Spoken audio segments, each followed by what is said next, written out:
All right, today we are going to open up your brain's toolkit. We're going to unpack three really powerful techniques from what's called cognitive behavioral therapy, or CBT. These are tools that can genuinely help you change how you think and feel, starting like right now. You know that feeling, right? When you're just stuck in a negative thought loop and you just can't seem to shake it? It can honestly feel like your own brain is working against you. But what if there was a way to break free? A structured way? Well, that's exactly what CBT offers. It's a practical, evidence-based approach to start rewiring those patterns. So, what's the big idea behind it all? It's this simple but incredibly powerful chain reaction. See, it all starts with our thoughts. Those thoughts then directly create our emotions. And finally, those emotions, they drive our behaviors. The huge insight of CBT is that if we can step in at that very first link in the chain, the thought, we can change the entire outcome. Okay, our very first tool is something called cognitive restructuring. Honestly, I love to think of this as becoming a detective for your own mind. Your job is to investigate those unhelpful thoughts, question if they're actually true, and find a more balanced perspective. Let's take a real classic unhelpful thought. I'm not good enough to succeed. Man, it feels so real in the moment, doesn't it? It's just heavy, and it can totally stop you in your tracks. This is the exact kind of thought that we can put under the magnifying glass. So how do you do it? Well, the process is actually a pretty straightforward three-step approach. First, you just identify the negative thought. Just name it. Second, you challenge it, like a lawyer in a courtroom. You got to ask yourself, okay, where is the actual evidence for this thought? What are the facts that prove it wrong? And then finally, based on all that evidence, you create a new, balanced thought. And here it is, the transformation in action. You can go from that really harsh negative thought, I'm not good enough to succeed, to something so much more balanced and realistic.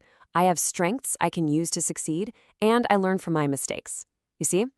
This new thought acknowledges both what you're good at and your ability to grow. It's a total game changer. All right, tool number 2 is for those times when just thinking isn't quite enough. Sometimes you got to take action.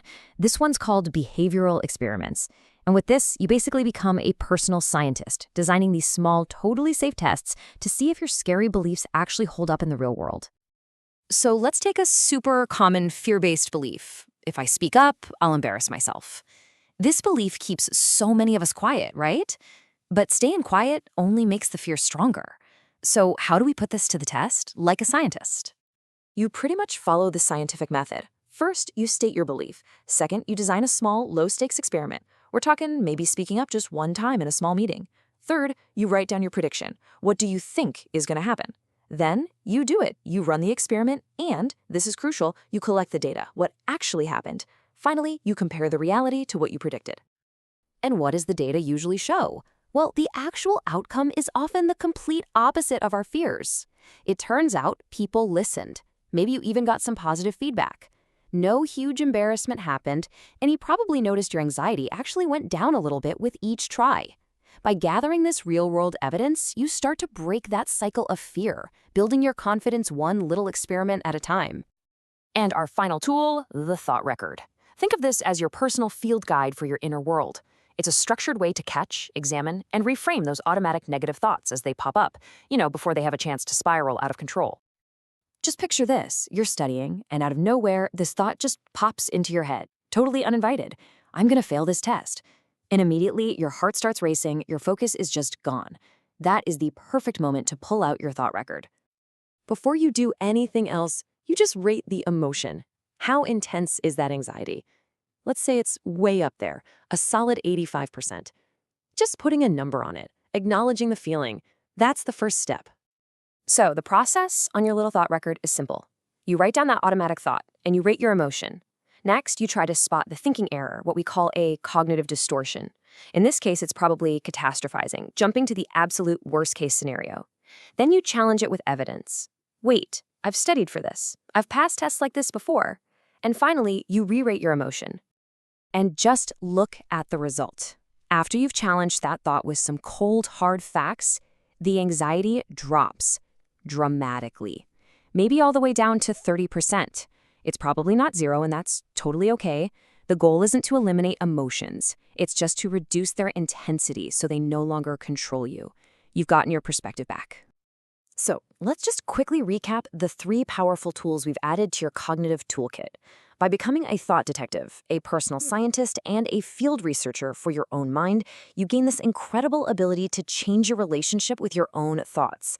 It really is about thinking better so you can feel better and ultimately live better. So why is this so effective? Well, it's because these techniques build really critical skills. You become way more aware of your own internal dialogue. You learn how to turn down the volume on those really painful emotions. You start replacing fear-based assumptions with actual facts. And all this creates what we call cognitive flexibility, the ability to see things from different angles, which is really the foundation of resilience and true self-confidence. And that brings us to the end of our explainer. But for you, this is really just the beginning. So I'm going to leave you with a